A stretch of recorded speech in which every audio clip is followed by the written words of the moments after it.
Okay, Danielle, here we are at our presentation to engage students in authentic experiences using concept-based curriculum units of study. So let's go ahead and introduce ourselves. You're up first. I'm Danielle Hicks. I am a teacher at Chantilly High School in Fairfax County. I am currently, this year, I'm teaching English 9 and 9 honors. Next year, I'm going to be teaching 11 and 11 honors, and I've taught all grade levels. Excellent. And my name is Stacy Kiggins, and I'm the high school language arts specialist. Before I came into this position, I taught at Edison High School in Fairfax County, where I was the department chair, and later the IB coordinator. And I have a deep, abiding love for the language arts and the curriculum. So today we're going to talk about concept-based curriculum units, and we're going to start with a quick overview of what they are and why we have adopted them in Fairfax County Public Schools. So I'm going to begin with a quote that a student gave to us when we first started this work. And I'm sorry, I'm going to have to read it. That English always felt so random. We would go from vocabulary to grammar to short stories to persuasive arguments all in one class period. I always wished it was more like math. In math, it's all about graphing until it's the next topic. And I know that there is no greater way to offend an English teacher than to compare us to math teachers and say that math is superior.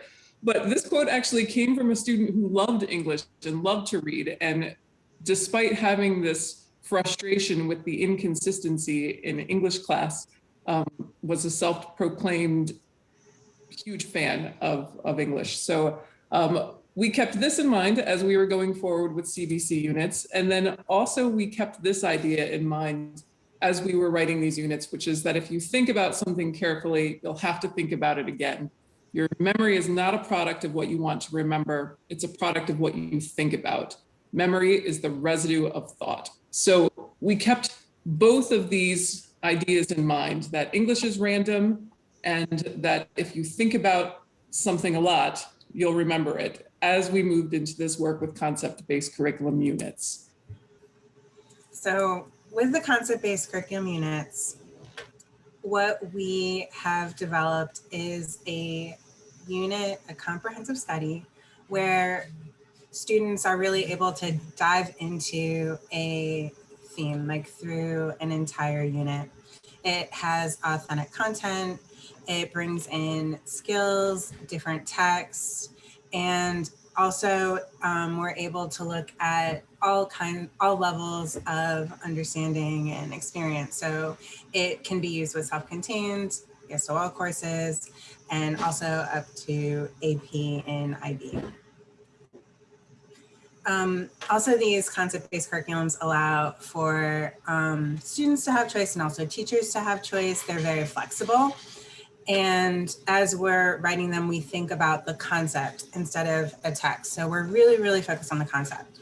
So for instance, these two bullets go with a unit that is conceptually related to power. So how do authors use hyperbole to illustrate powerful characters? In what ways is tension created as a result of power struggle? So you can see how it goes with both power and also skill, with hyperbole and characters. And we really focus on what kind of conversations we want our students to have so that they can remember and have application beyond the classroom. Absolutely. And while we're going to show you these units and we're going to talk about how fantastic they have been for our teachers, one of the things that we want to stress to you is that the true value of using concept-based curriculum units for us in our county has been the collaborative process itself. And Danielle and I talk about this all the time. We work with a team of teachers from Fairfax County, and all of us will say that doing this work together has been the single most important and valuable professional work we've ever done. And the thing that's fantastic about it is that it's not an isolated incident. It's not simply that we have these 5 great minds that are together that share a common passion.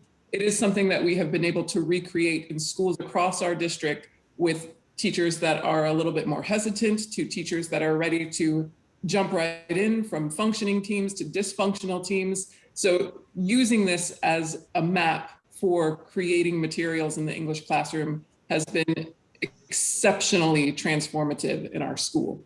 So we're going to talk a little bit about what we did and how long it takes to do it. So because this is a slide with a lot of information, but I want to tell you that these are something that takes a while, and this is how it happened. So when I started this position, we created a template together. We rolled it out at an in-service, and I'm going to show you that template on the next slide. And we asked teachers to write their own units. But essentially what happened was teachers wrote these units and they tried to cram in what they were already doing into this template. And we realized that our vision had not been communicated effectively to the district. So we knew we had to reteach and model what we were doing. So the next summer, we brought together a team of teachers who wrote 4 of these sample units, and then we rolled those out at the fall in-service. So we're entering our 4th year. I think it's actually our 4th year of working with these. So this has been a long-term process, but we have trained teachers to write their own using these models as a guide. We have trained all of the curriculum team leaders, the collaborative team leaders. We've gone to schools.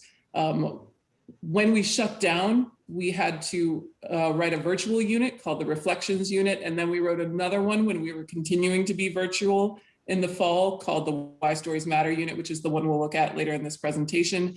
And we are currently writing and almost finished. The ink is very, very close to being dry on our summer unit for credit recovery, the Reimagined unit.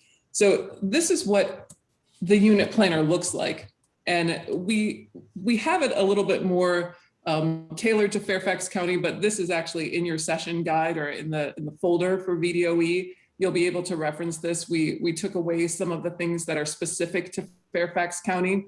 And you can see what we've asked students to do is to create something, or teachers have written this unit that's really focused just on 3 simple things. What we want students to know, what we need them to do to show us that they've learned this, and who they're going to be as a result of learning this concept. So it's a pretty simple format that focuses on backwards design and really just looks at the most essential aspects of learning before moving into more skill-based and more literary specific. So this is not a small undertaking. It does take about 80 hours to write a 6-week concept-based unit. Now, before that explodes your mind, just consider that's about 4 people, each working about 20 hours to write it. And there are certain parts of the process that should be done together. And those are all of the beginning stages, where it takes about 2 hours to get together to create a draft for the unit and to brainstorm what the team wants their students to be able to know, do, and be as a result of this. And then once the core of the unit has been written together, the daily lessons and the smaller minutiae of the unit can be assigned to independent writers so that they can do this on their own pace, on their own time. And we suggest that teachers come together frequently to review the materials and ensure that everything is cohesive, so it doesn't feel like 4 or 5 different people have been writing the units, but rather that they were planned together and that they have a sort of similar rollout to them. So we're going to show you what that looks like as well. And that timeline is going to be broken down, and it's also in your session materials, so you can see what that looks like. So really quickly, we're going to show you the team process. And I'm going to take this slide, and then Danielle's going to break this out a little bit. When we got together, we wanted to make these sample units that would work English 9 through 12. And we sat down and thought about what were age appropriate concepts for freshmen in English. So you'll see we thought together, well, the Why Stories Matter unit is 9 through 12, which we told you we rolled out virtually. But then we thought freshmen need to think about what it's like to have a role in their community and to have hope and to take action and to be innovative, and then to think about journeys. And these build as we go through. So we sat down as curriculum writers and chose 4 basic unit concepts for every single grade level And then we have these bookend units that are scalable 9 through 12 at the beginning and the end of every school year. So the conversations that we have are what makes the professional development aspect of this really, really like the best ever, because we're able to really build on different units. So we can think about what's happening with our students in 9th grade.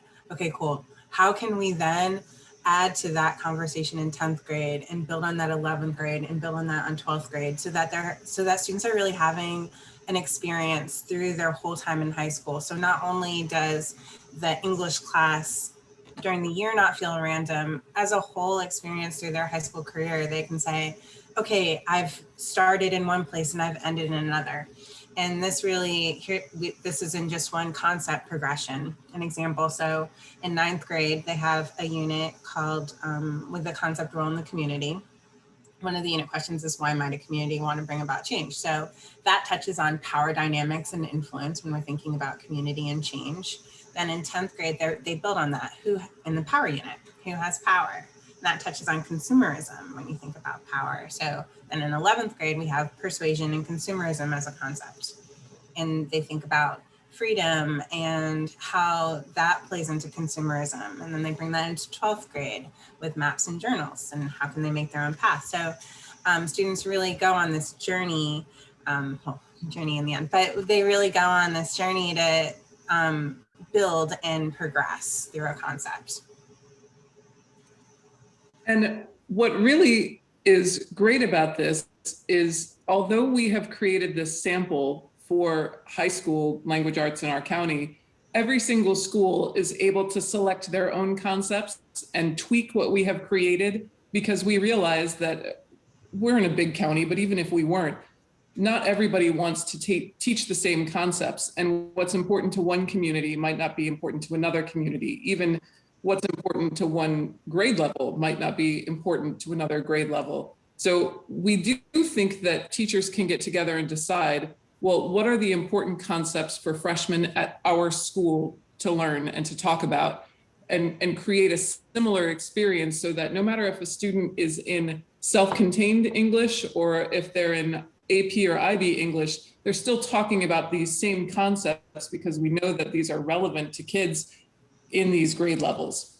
So I've already talked a little bit about this, how we begin selecting a concept and answering these 3 questions. What do we want students to know? What do we want them to do? And who are they going to be as a result of this learning?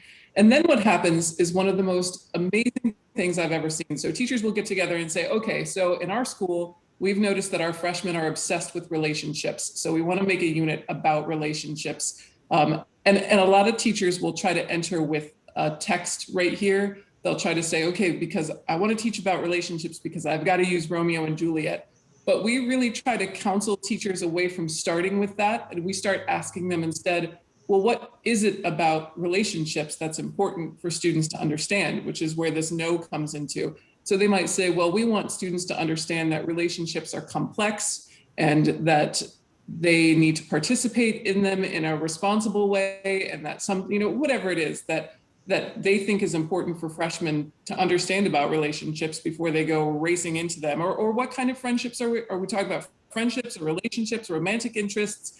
And teachers have an opportunity to start talking about these concepts in ways that are authentic and will engage students. So then we ask teachers to say, well, what is it about relationships? And so they start writing these 15 unit questions, and they always begin kind of definitively and end definitively. So for instance, what is power? What is a relationship? And then they will scaffold in complexity. So as Danielle mentioned before, who deserves power?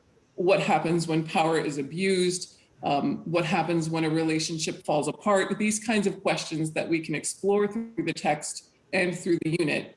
And then they always end again with that same question: what is power? What is a relationship? Hoping that by the end of the unit, the students may have developed a broader scope or a deeper understanding of that particular concept. But then those 15 questions become the frames for the daily lessons, so that we're looking at this concept from myriad ways, so that students are again, thinking about this concept so that it sits with them for a longer period of time and they understand it from a variety of different angles. So again, right here, this is so important that it gets its own slide, that neither the concept nor the question have anything to do with the specific text. Now, if a teacher is keeping Romeo and Juliet in the back of their mind as they're going through as an entry point to this work, that's absolutely fine, because they might be thinking, well, relationships, what happens when a relationship is unhealthy? You know, they might be thinking that question in their minds as they write these units, but that's okay, because even if they explore it knowing they're going to use the central text of Romeo and Juliet, there are lots of other texts that can come into play to highlight that specific question on a different day. So neither this concept nor the question has anything to do with specific texts. And we've found that teachers are able to then relax a little bit and get super excited about talking about the content in a way that I'm a veteran teacher. I haven't seen a lot of other veteran teachers get so excited in a really long time. You see a lot of new teachers coming out of school very excited to talk about ideas, but sometimes other teachers are a little bit more reticent. But this activity alone, talking about what's important about this, will light up the faces of all kinds of different teachers. And I think that that shows its value right there. And also what's interesting about, even though we are focusing on the concept, when we get to the text, I think our conversation about the text is more exciting too, because we can think about all the texts that we're interested in related to a concept. Absolutely. And then we've explored all these different questions about that text already that we might not have thought about if we were thinking solely about the text. So it becomes one of those activities that we find ourselves talking about at coffee shops or at happy hours, where we're like, well, you know, let's think about art as a topic and what's important about art. And these are conversations that are really, really valuable to have with your colleagues, because not only will it open up their vast knowledge in text when you get to that point and you'll start to see what is important to your colleagues, but it also creates an engagement from the teachers that simply asking them to look at, you know, the use of the semicolon, no offense, VDOE, you know, might not get teachers quite so excited. But when you think about the semicolon within the framework of a concept of power, I mean, that's a pretty powerful punctuation mark when you think about what it can do. And so I have to admit, I nerd out over things like that. But when you start talking about concepts within the framework of our work and our passion, it really explodes the whole idea. So we'll talk about that a little bit as well. Even talking about concept vocabulary can make the vocabulary itself more relevant rather than a simple rote worksheet or activity. So then again, before we start talking about books, we write the summative assessment. What do we want students to do? And usually we write two, and one is always an authentic project-based learning experience that we think students would one day do in their regular lives. So for instance, they can make podcasts. We've had them write letters to senators. We've had them do product pitches. There are a lot of other things that we had them write a manifesto in one of the units. There's always something that is a little bit more creative, but also based within the disciplinary literacy of language arts. And then the other one is a little bit more traditional in terms of its assessment. So it could be a formal research paper, or a double entry journal, or a reading log, or something that most teachers are a little bit more fluid with or familiar with in their day-to-day teaching of English. So we write those two assessments because we say, well, how are we going to show that they understand what we're talking about with power or with relationships? And what is a summative assessment that would really show a culminating understanding of those 15 questions we asked? And then finally, we come to the books. And so then we start asking, well, what's a good book that shows this? And one of the things that is particularly exciting about this is that when we're creating a text set about power, if we go back to those questions Danielle was asking earlier, how do authors use hyperbole to create powerful characters? That question is not rooted within one single text. That you can use that question for any novel that touches on any single topic of power, and it will be relevant in some way, shape, or form. And then you can say to a student, read a book about power, or read a book that has a power dynamic. Or you can say to your teachers, pick any text you want that touches on power, and we're still teaching the same thing. We're still using a common assessment, but the teacher is able to teach something that is exciting and turns them on and engages them. And then even more exciting is that, let's say I'm using the Anansi Boys to teach power and Danielle is teaching the Poet X to teach power.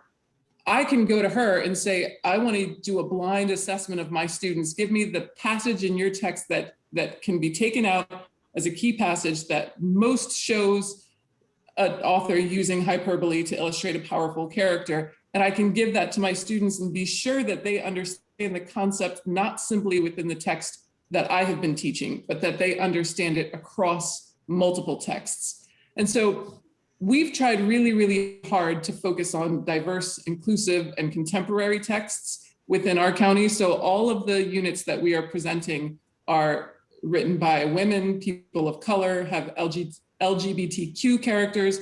We've tried to make that a central point within our work, but we have also managed to pair those texts with some more classical works in the canon, but often we feature something that's more contemporary and relevant to students' lives.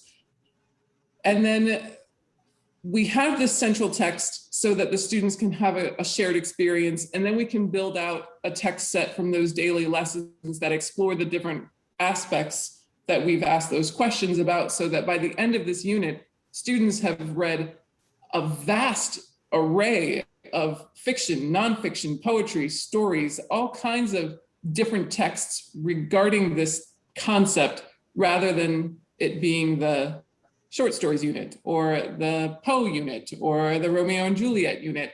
Now maybe we have attacked all of those different texts within one 6-week unit.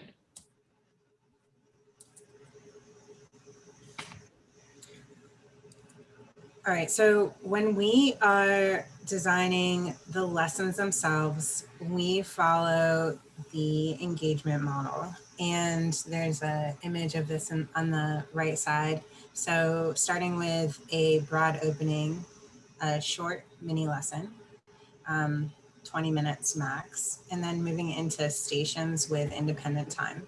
So I'm actually right now giving my students, like as we're finishing the year, reflections, and one of the questions that I've asked them is, what should we keep going forward after our time here working virtually and concurrently? And so many students said that they really appreciated having the open-ended work time to really work at their own pace, ask all the questions. So that is something that has been really, really helpful. So going into the next slide. So we have the lessons build in work time, and they follow a very predictable structure. And that's another thing that students really have appreciated. Like, they know what they're going to do for the day. They know the way that the class is going to begin and end. They know that they're going to have some time to work. They're working in stations. We use stations kind of flexibly, yeah, in a flexible way. So they can be whole group, they can be small group, independent, or they can be in a kind of station rotation model where they're moving around stations. But here I have a slide where I use something like this every day.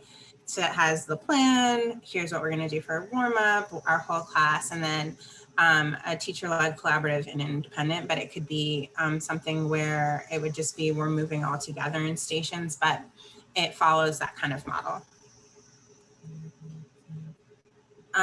We have given, like, each of our units that we've designed have this common template. Sometimes they're fancier. Actually, often we use a fancier template, but it all follows the same predictable plan. So we start with the concept. We have the work time. We like to use some 20-minute timers so students know how much time they have. We'll go into, after each section of time, a catch, make sure that students, we might have seen a question come up over and over again. So we want to give like a maybe short mini lesson, or give students a chance to debrief a little bit or ask questions. So that's after each of those different blocks of time. So now we're going to show you what this looks like. We did mention the Why Stories Matter unit earlier, and I'm going to walk you through everything that we have just given you that basic overview about. And you'll see what it looks like. If we go back a slide, the one that Danielle was talking about right here, all of our templates, like she said, they might be a little bit fancier, but they follow this basic concept, every single one over and over again. And so we're going to talk about the Why Stories Matter.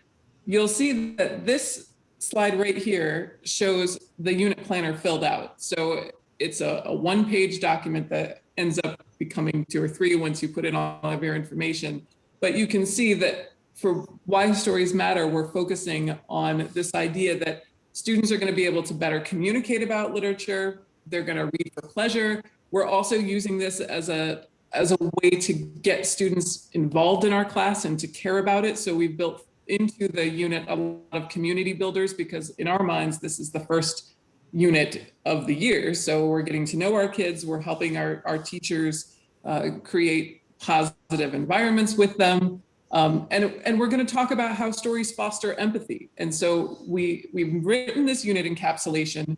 We've gotten some enduring understandings, which are aligned to the VDOE standards. We've asked these essential questions. So these are the 15, well, those are not the 15, sorry. These down here on the pacing guide are our 15 questions. I'm sorry, I'm losing my cursor here. So these already came from questions that we wrote in another summer curriculum development that are aligned to the standards of learning. So every unit that we write, we just pick some of these enduring understandings and essential questions that we already know are aligned to the SOL for the grade levels.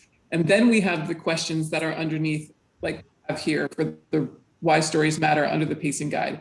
Why do we read? Why do great stories matter? What makes them great? Why does every story include conflict and struggle? What is it about it that can keep us engaged? And it continues on until we get right back to that first question again, why do we read? So you'll see, I'm going to show you the pacing guide next, which is why that big arrow is next to it. But then we come down here and you can see our summative assessments. They're going to create a scene study analysis between a text and a film, where they're going to identify a key passage within their chosen text. And then they're going to take that same text that has been adapted for the screen and look at the scene and do a comparative study. And this is a very difficult high-level task for students to do. But we have found, as we've piloted and field tested this unit, that students don't even really notice that they're doing something this complex, because they're just psyched they're getting to watch a movie and compare it to a book. And it's something that they were able to choose. And then they're all to, go ahead, sure. So also in this, like kind of thinking about the questions again. So the separating the enduring understandings and the essential questions. One of the things that I've noticed working with my team is that they really want to, and when we first started, teachers really want to look at those skill-based questions as what are students going to be able to do.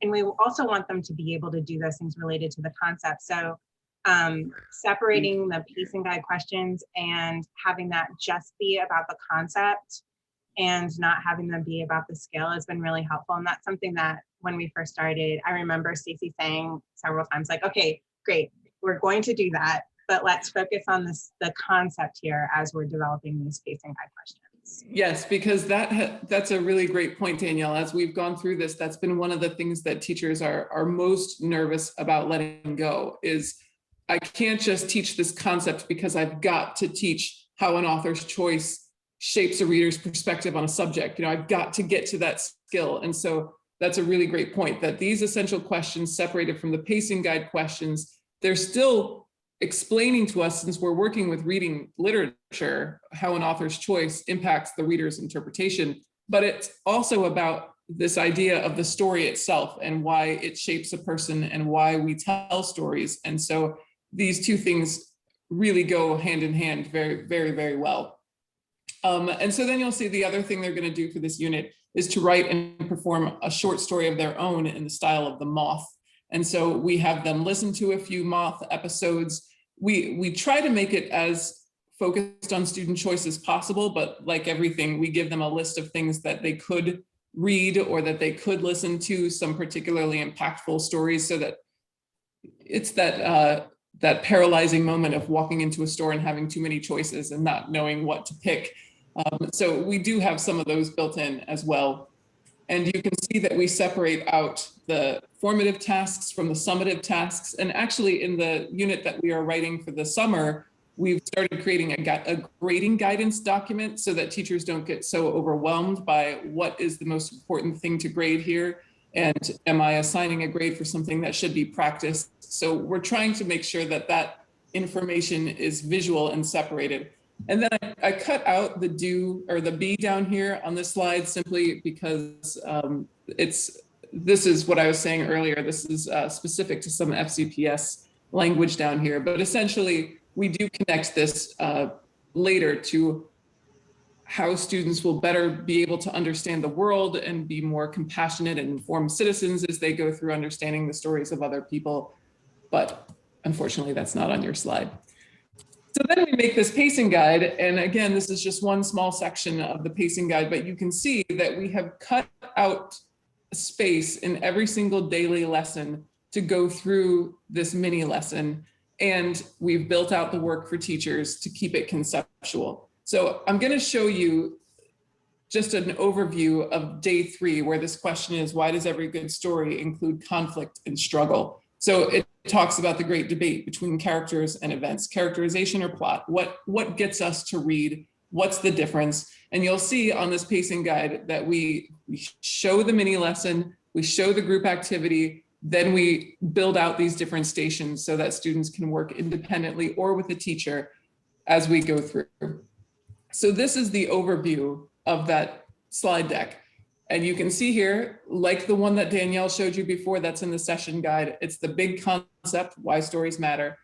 If you had this in front of you, you would see that the class community building activity in the teacher notes down below, we list different places where you can go to look for one if you're feeling lost, just like we do for the students. Then we have the day's question, where we ask students, can you think of a story where everyone is happy and nothing very dramatic happens? And we challenge them with those kinds of relevant questions.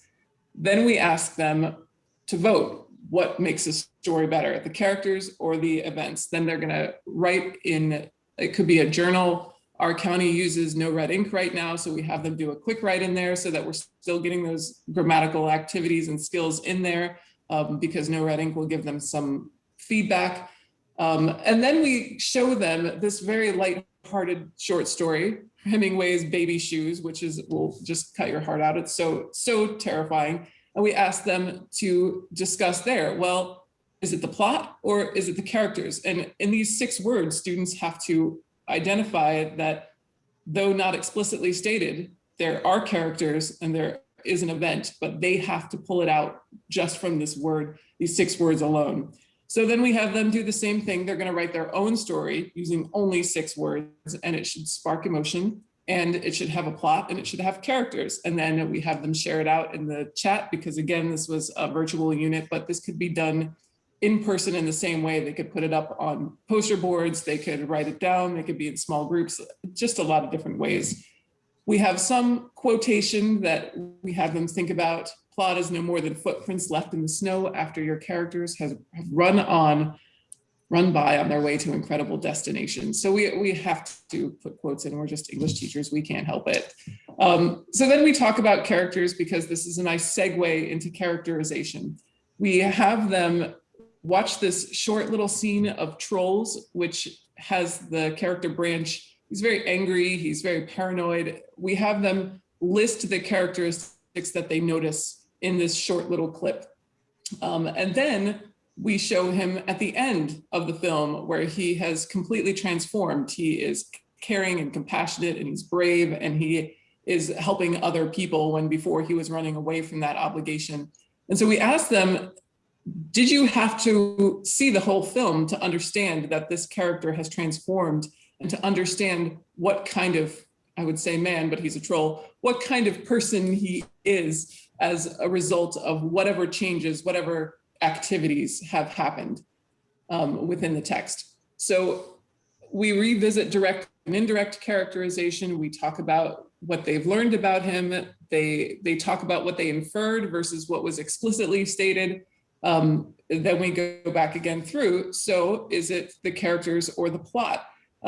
What are the great stories that you read? And hopefully students will come to the understanding that it's kind of a mix of both. The great stories are ones where you care about the people because you care about what happens to them. So then we get into our station activity where they're going to work on a hyperdoc, which I'll show you a moment. All of our lessons have a tendency to go back to the same hyperdocument so that students are always working towards the summative, even if it's only the third day of class. So there's no springing a project on them in the last minute. They are constantly doing activities in the class to work on this final project. So they're going to watch this short video, which is about plots and events. These two people are trapped in an elevator, and it's kind of a Pixar short that goes through how do you know what's happening, what's going on with the characters. And they're going to work on their hyperdocument to explore characterization in their own story. We do a check-in. We always try to incorporate some kind of technological aspect at this point because it was virtual, so it's a Pear Deck check-in, but again, it wouldn't have to be Pear Deck. Then they're going to work on their other summative assessment, which is the scene study. So they're in their book that they're reading, their choice book, or they're watching their short section of the film, and they're going to analyze characters at this point because that's what we're talking about today. We're talking about characters and plot. So we give them this step 5 on their planning document, which I'll show you on our next slide. And then they go back to their moth hour, they listen to one, they finish step 3 on their hyperdoc for the moth hour after they've listened to one. Then they're going to talk about what they're doing next week, and then there's a debrief. So this arrow right here is pointing to the scene study because I'm going to show you that hyperdocument on the next page. So this is a broad overview of what they work on for the entire 6-week unit. They're doing a formal paper where they're doing the scene study, and I think I said we were working on step 5. So step 5 here is they're going to start analyzing. They're going to track the similarities and differences between the screen adaptation and the original passage, thinking about description, dialogue, characterization, both direct and indirect, and conflict. So because we've talked about that today, this is the activity they're going to work on as they go through this document, knowing that they will have already done steps 1, 2, 3, and 4 as we get to this section of the hyperdocument. So by the end, we've walked them how to write a formal paper. And you can see here in this hyperdocument, we did give them a sample paper for their reference and a rubric. And that's what that looks like. I know that's a really quick overview, but we're happy to talk about it more.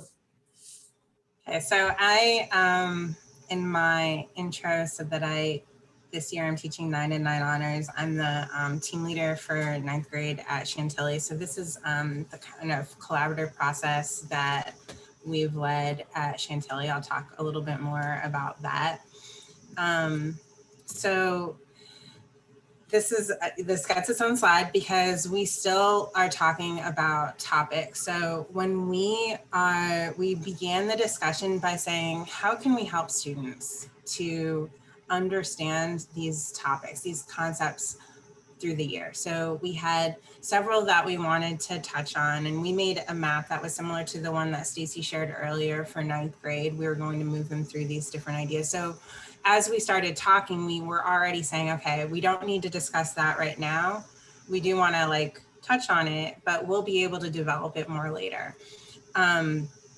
So then we thought about our team processes. We wanted to think about what conversations are we going to have now and where is that moving them? Because we've been doing these concept-based units for now a couple years, I would say each of the grade levels are at different like stages of the process. But for 10th grade, we've been actually using CBCs from the beginning. So we know they're going to like the innovation and progress unit. So as we're talking about what they want, what we're doing at 9th grade, we're making sure that we're not duplicating what they're going to do, the conversations, but we are kind of like setting the stage for them. So then we do the same process that we talked about earlier that we did in the curriculum team at the county level. We want to think about what kinds of, like, what do we want the students to get out of each lesson? And that's how we developed our questions, and then we used them to think about how they would kind of pan out and what we want them to get out of each lesson. What do we want to have loop? Where do we really want them to dive? What do we want to touch on? And we also started talking about what do we want to have be common. So we don't, at Chantilly, we aren't like lockstep, but we do think that there's value in having conversations. So what is there that we want all students to have? Where do teachers have choice? What's really important that they read these particular words? Where is it not? What videos? What kinds of questions? So we were really, the conversations were really great at this point because we were like, what is really important to us as a school and as a department? What do we really want our students to take away from this? So what I have here on the right side is actually one of our planning documents. And this was an interesting one because we did it on the fly because we had planned to do a different unit. So we were like, okay, we kind of changed the order of things. So we started with a brainstorm and we developed these 6 questions that we were going to use for, or 5 questions that we were going to use for a journey unit. And for us, what we realized is that we wanted to spend more time on the questions. So this was actually quite a long unit. So we had a question each week as opposed to a question each class period. And we actually took some and carried them over like 3 class periods. So that gave us like a different way to use the questions. We talked about what skills we wanted to touch on, and then we brainstormed some assessments and where we wanted them to go. And as we were using this, we said like, okay, where is it that we are going to definitely, like it says, some possible assessments. Then we narrowed it down and said, okay, this is what we're definitely going to do. This document is actually the planning document. So we at Chantilly also did the Why Stories Matter unit, but we actually made a lot of changes. Sorry, Cece, but no, actually it's not a sorry thing. We're totally supposed to be doing it. But it was an interesting, like as a team leader, like my team knows that I work on curriculum. So it was nice to be able to say like, okay, guys, here's the unit. I was not a primary author on this. So like, don't worry, you won't hurt my feelings when you change anything. So that set up a really nice dynamic because they were like, okay, well, we don't like this at all. We're going to completely change it, which is totally the way that we want for the units to be used. That is exactly how we want the units to be used. Because, and I don't mean to interrupt you, but although these units could be taught exactly as is, that's not what they're designed for. They're designed to help teachers and students understand what it looks like when you integrate all these best practices across the board and make them your own. So we highly encourage teachers to rip them apart. They're simply samples. And this one we actually ripped apart quite a bit, which was a good process in a lot of ways because we talked about what we really want, and also we understood how long it actually takes to make these units by doing this. So you see, we use this, like we were making sure that we were thinking about what skills we want to have, what questions are we going to talk about, and then we use this document to keep track of what are our common assessments, what are the things that we need to make sure that we hit on. And then on the next slide, this is actually a one of the slides inside of a lesson. So as we were going through our process was we would spend in between team CLT meetings, we would asynchronously look at the slides, put in comments. And then there's also this slide at the bottom where teachers could take those sticky notes and they can make some overall comments, and we would kind of debrief those in our team leader meetings. And that's actually the same process that we use in the county level curriculum team. So it was, and this is nice because everybody's able to give their feedback. And we can then come back and discuss it. So I think even after the pandemic, when everything is at our new process and we're able to meet in person, we'll continue to use this process because it really is great to be able to hear from all voices, give everyone an opportunity to contribute and to ask questions. And I would add too that the other thing that happens a lot is that teachers will ask us, are you, or can you write a relationship unit? I'm going to use that one because I mentioned it earlier and we haven't written a relationships unit.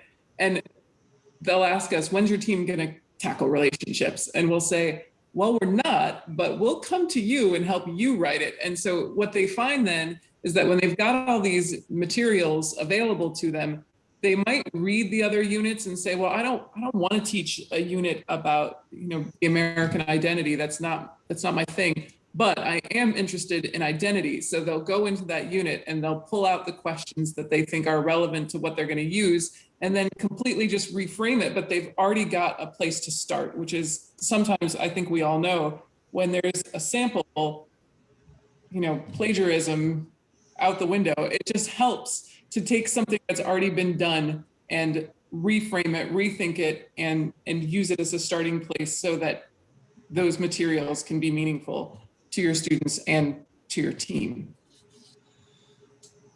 So as team leader, we definitely did a lot of work in the team. We also found though that we ran out of time.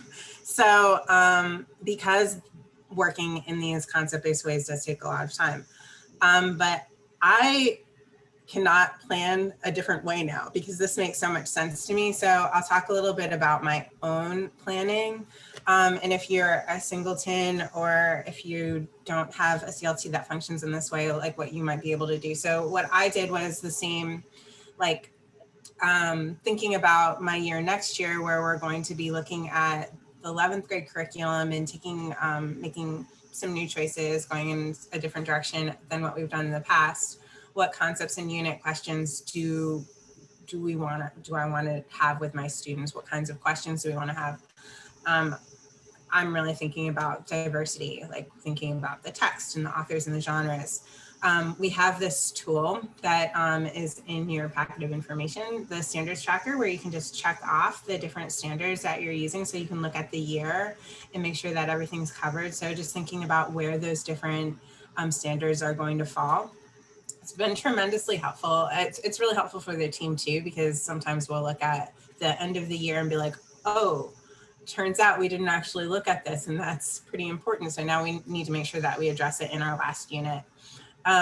Thinking about the knowledge progression and thinking about a diverse text set and making sure that there's a good mix of poetry and nonfiction. Students can do some research. And then also definitely making connections to contemporary issues. So thinking about, like, regardless of what the text is, how can this be relevant for students right now? And also thinking about the diversity of experiences, who's in your classroom and also who's not, so that everyone is represented and students can also bring their own voice and their own authenticity. So building a list of questions and then building the lessons around the questions. When I mentioned I can't plan in a different way, because I found one of the things that I found really valuable is the opening with the world connection.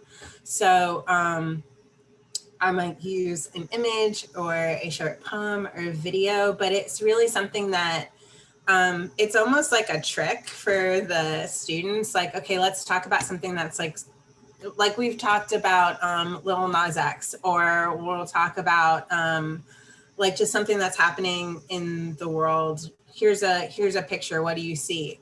And then it ends up tying into the lesson, and they're like, "Oh, that's so cool! I'm making a connection to that thing that we talked about earlier." And I'm like, "Yeah, good."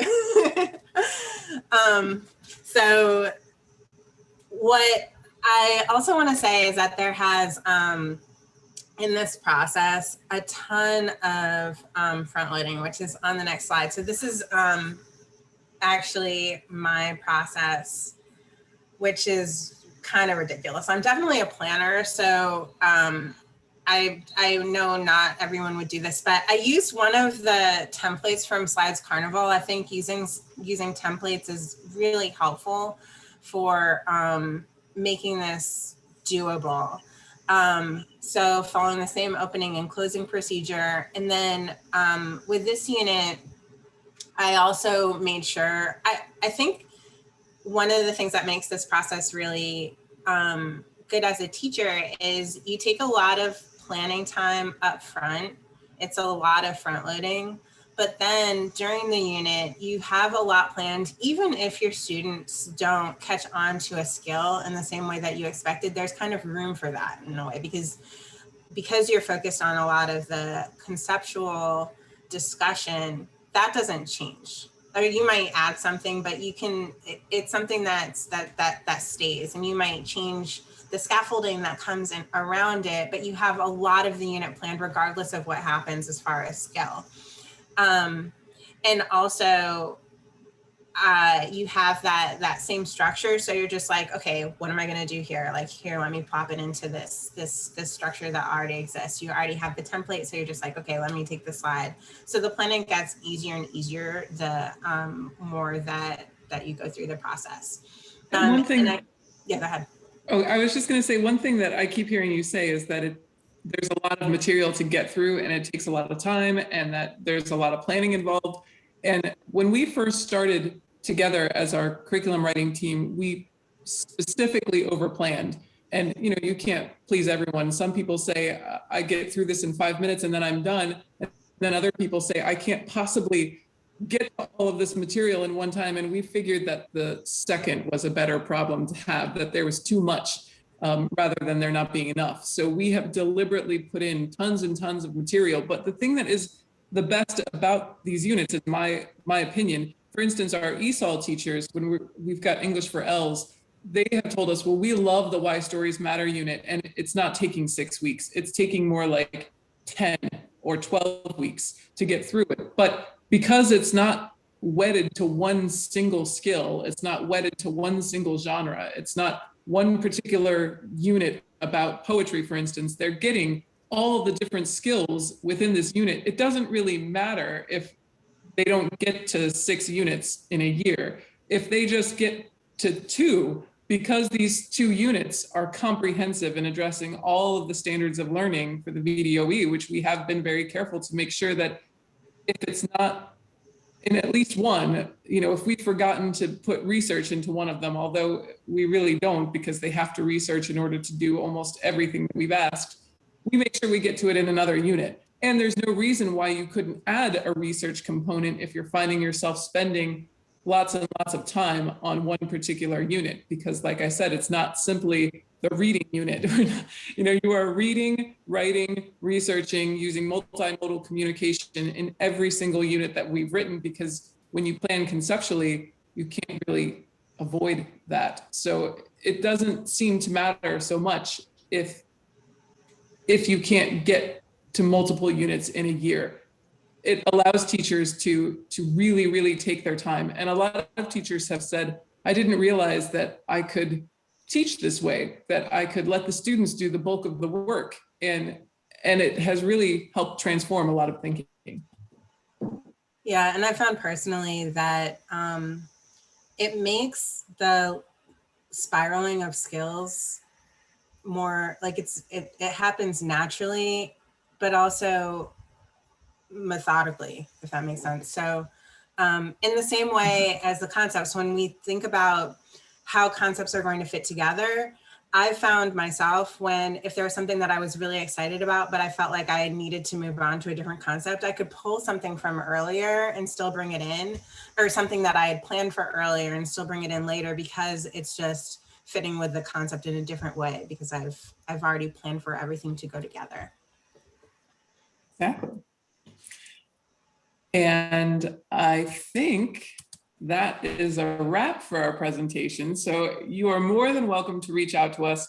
There are lots and lots of materials, everything except the published units that Fairfax County wrote, we have put in the session materials. So we have given you a step-by-step guide for what we actually do in summer curriculum when we write these units. We put it on a Trello board so that you can check off, okay, we wrote the encapsulation. Okay, we wrote the summative assessment. Okay, now we have chosen a text set. So we have provided all of those materials, and we're happy to walk you through these processes. If you have questions, we're happy to talk to you about anything related to concept-based curriculum. And if you want to nerd out over grammar indicating power, and there's actually, in our units, there's this really cool tool where you can submit a chunk of text, and this tool will go through and pick out all of the vocabulary words, and it will tell you within this chunk of text what grade level those vocabulary words are on, whether it's English 9, 10, 11. You tell it, I'm looking for English 10, it'll show you the words that are below grade level and above grade level, and it generates this entire list. And then you can go through and pick out the ones that are related to your concept. And so some of our units focus on that as a strategy for teaching vocabulary. So we're happy to talk about that and share those materials with you. It also has the definition there, so you can use it with quizzes. Like, it works really well to just pull, or any kind of quiz program that you use. And I believe that's a wrap.